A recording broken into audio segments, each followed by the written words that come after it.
नमस्कार दोस्तों, पीसीएस पाठशाला में आप सभी का स्वागत है। घटना चक्र टीजीटी पीजीटी नेट हिस्ट्री की सीरीज चल रही है और घटना चक्र का जो मोटा सा बुक है उसको कंप्लीट कराया जा रहा है।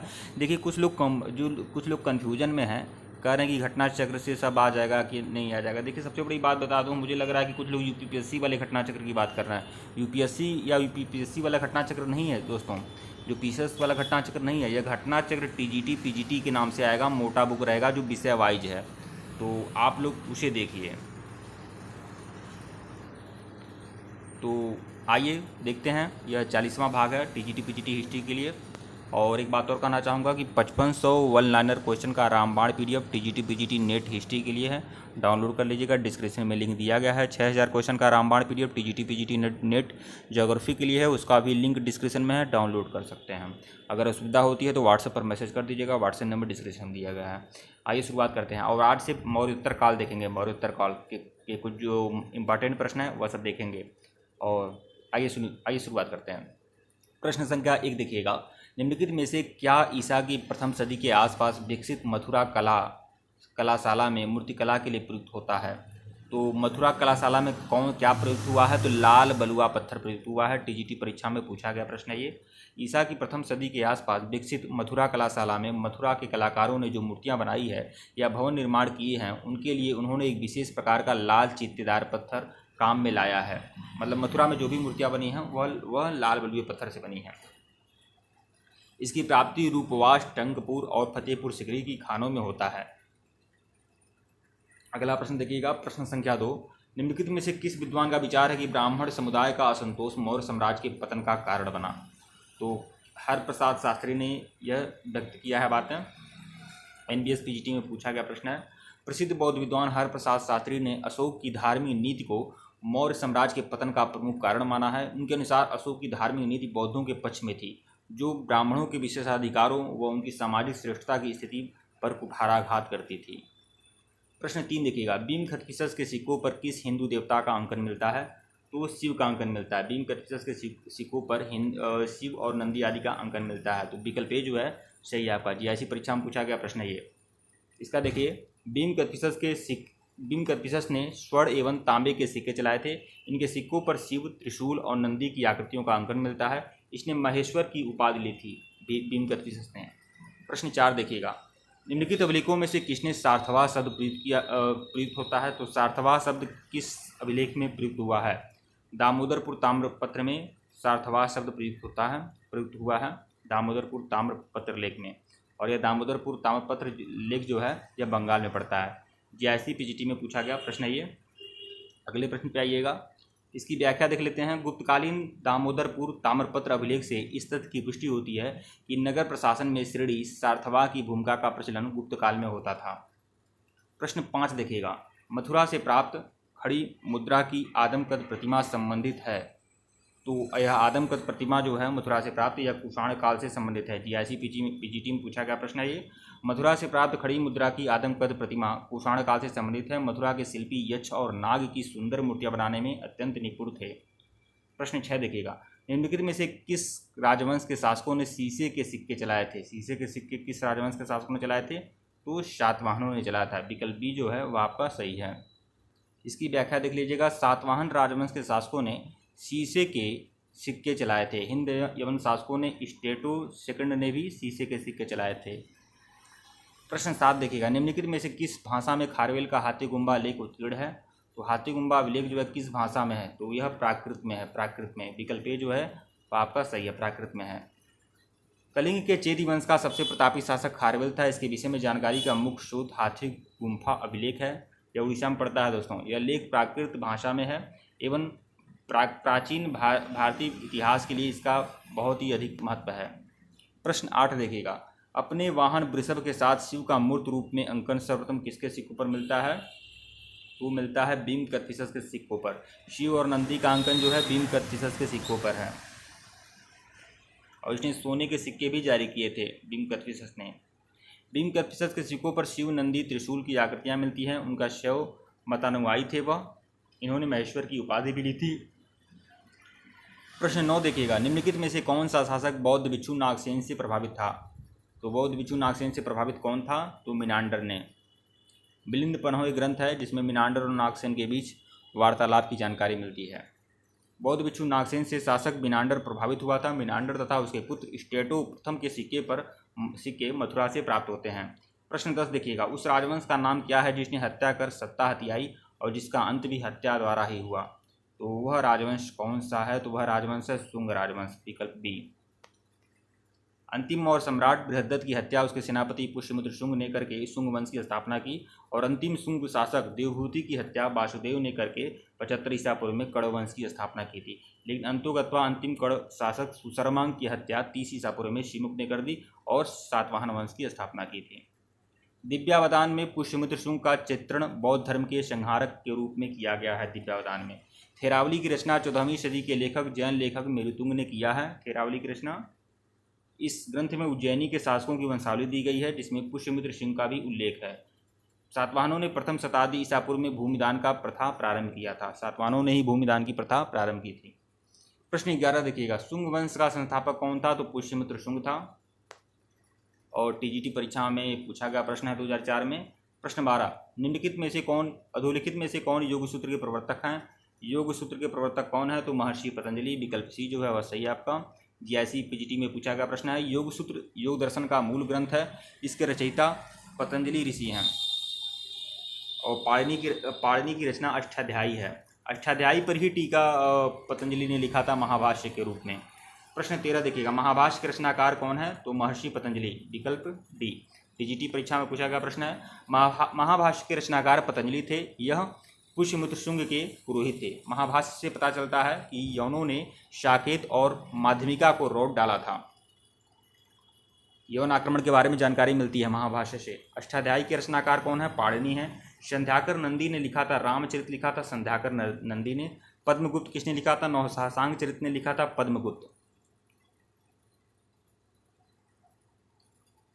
नहीं, देखिए पद्मगुप्त लेखक का नाम है। पद्मगुप्त ने लिखा था नवसहसांग चरित और संध्याकर नंदी जो पुस्तक है उसको संध्याकर नंदी ने लिखा था रामचरित।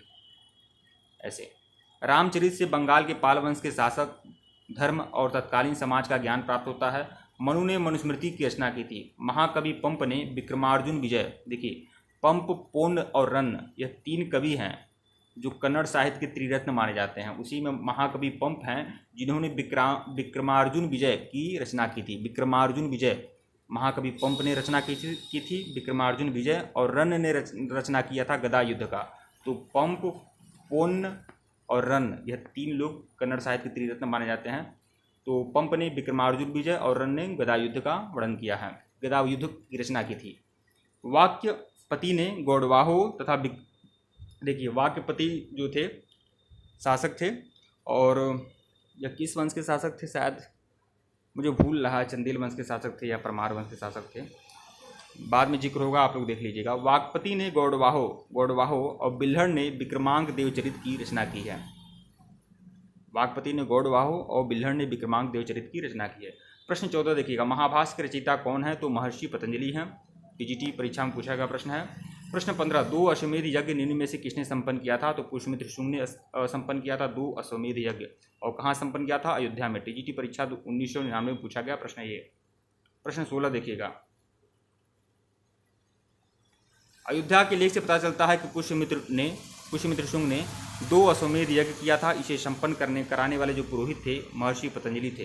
कालिदास कृत मालविकाग्नि मित्रम से एक अश्वमेध के बारे में जानकारी मिलती है। इस संदर्भ में कालिदास कहते हैं कि अश्वमेध यज्ञ की रक्षा का भार पुष्यमित्र शुंग के पौत्र वसुमित्र ने ग्रहण किया था।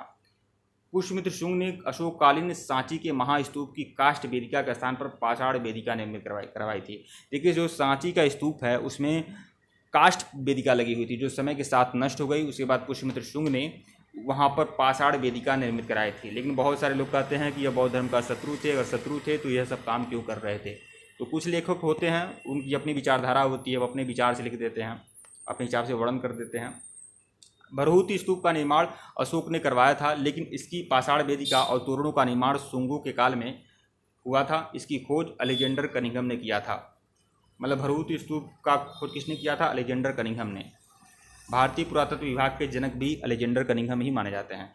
प्रश्न 16 देखिएगा, मनुस्मृति की रचना किस वंश के शासन काल में हुई थी? तो शुंग वंश के शासन काल में हुई थी। पीजीटी परीक्षा में पूछा गया प्रश्न है ये। स्मृतियाँ हिंदू धर्म के कानूनी ग्रंथ हैं। इसका संकलन विभिन्न कालों में हुआ है। मनुस्मृति की रचना मरुत्तर युग से में शुंग काल में हुआ था। मनुस्मृति के अनुसार स्त्री धन पर माता के बाद पुत्रियों और उसके बाद बहुओं का अधिकार होता है। विधवाओं के लिए मुंडन की प्रथा का उल्लेख है।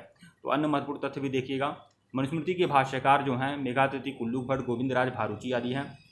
याज्ञवल्क्य ने विधवा को समस्त उत्तराधिकारियों में प्रथम स्थान दिया है। याज्ञवल्क्य स्मृति में स्त्रियों को सर्वप्रथम संपत्ति का अधिकार भी दिया गया है। नारद स्मृति गुप्तकालीन स्मृति है। इसमें नियोग प्रथा और स्त्रियों को पुनर्विवाह की अनुमति दी गई है। देवल स्मृति में पूर्व मध्यकालीन स्मृति है। इसमें मूलतः विधि विषयक नहीं माना गया है, क्योंकि इसमें उन हिंदुओं को पुनः हिंदू धर्म में शामिल करने का विधान मिलता है जिन्होंने मुस्लिम धर्म अपना लिया था। देवल स्मृति पूर्व मध्यकालीन स्मृति है। इसे मूलतः विधि विषयक नहीं माना जाता, क्योंकि इसने यह भी ध्यान रखिएगा आप लोग। प्रश्न 17 देखिएगा, निम्न में से किस ग्रंथ में यूनानी आक्रमण का उल्लेख है? और यह भी पता चलता है कि यूनानी पाटलिपुत्र तक पहुंच गए थे। तो गार्गी संहिता में इसका उल्लेख है। विकल्प बी। पीजीटी परीक्षा 2003 में पूछा गया प्रश्न है ये। इसकी व्याख्या देख लीजिएगा। यौनों के आक्रमण का उल्लेख महाभाष्य में भी है, गार्गी संहिता में भी है, मालविकाग्निमित्र में भी है, लेकिन पाटलिपुत्र तक पहुँचने का उल्लेख केवल गार्गी संहिता में है। गार्गी संहिता की युग पुराण खंड में यवन आक्रमण का उल्लेख मिलता है, जिसमें बताया गया है कि यवन आक्रमण साकेत, पंचाल, मथुरा को जीतते हुए कुसुमध्वज मतलब पाटलिपुत्र तक आ गए हैं। गार्गी संहिता एक ज्योतिष ग्रंथ है। महाभाष्य से पता चलता है कि यवनों ने साकेत और माध्यमिका को रौंद डाला। माध्यमिका कहा जाता था चित्तौड़ को। इससे भी याद कर सकते हैं कि चित्तौड़ जो है वह आपका राजस्थान में है, और अगर पाकिस्तान नहीं बना होता तो जो चित्तौड़ था वह हमारे देश का मध्य भाग होता। ऐसे माध्यमिका, पाकिस्तान और बांग्लादेश नहीं बने होते तो भारत का जो केंद्र होता वह आपका चित्तौड़ माना जाता। मालविकाग्निमित्रम के अनुसार अग्निमित्र के पुत्र वसुमित्र ने सिंधु नदी के दाहिने किनारे पर यवनों को पराजित किया।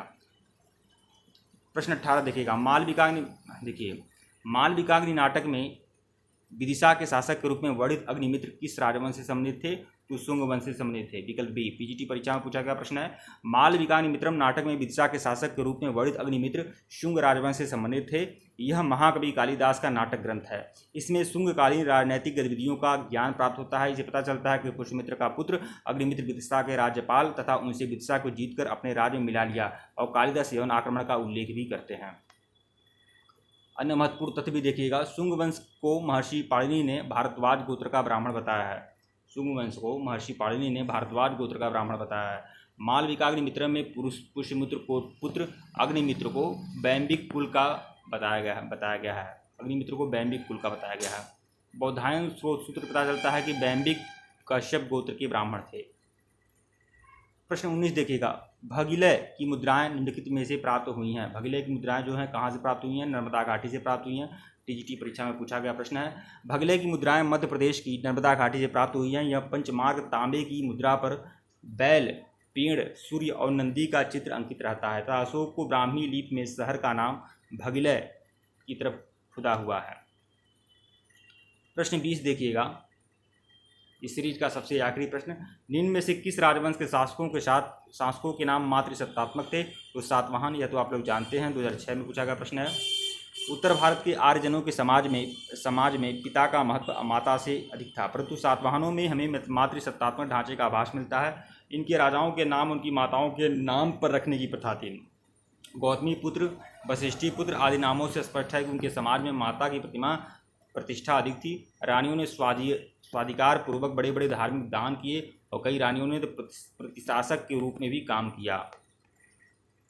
अन्य महत्वपूर्ण तथ्य भी देखिएगा, पुराणों में केवल आंध्र शासन का उल्लेख है, सातवाहन शासन का उल्लेख नहीं है। इन्हें आंध्र शासन का उल्लेख है। आंध्र शासन को ही सातवाहन कहा जाता है, लेकिन सातवाहन शब्द का जिक्र नहीं है। आरंभिक सातवाहन राजा आंध्र में नहीं बल्कि उत्तरी महाराष्ट्र में थे, जहाँ उन्होंने प्राचीनतम सिक्के और अधिकांश आरंभिक अभिलेख मिले हैं। सातवाहनों की राजकीय भाषा जो थी वह प्राकृत, और सभी अभिलेखों में इसी भाषा में हैं। सभी अभिलेख जो भी हैं इसी भाषा में प्राकृत में ही हैं और ब्राह्मी लिपि में लिखे गए हैं।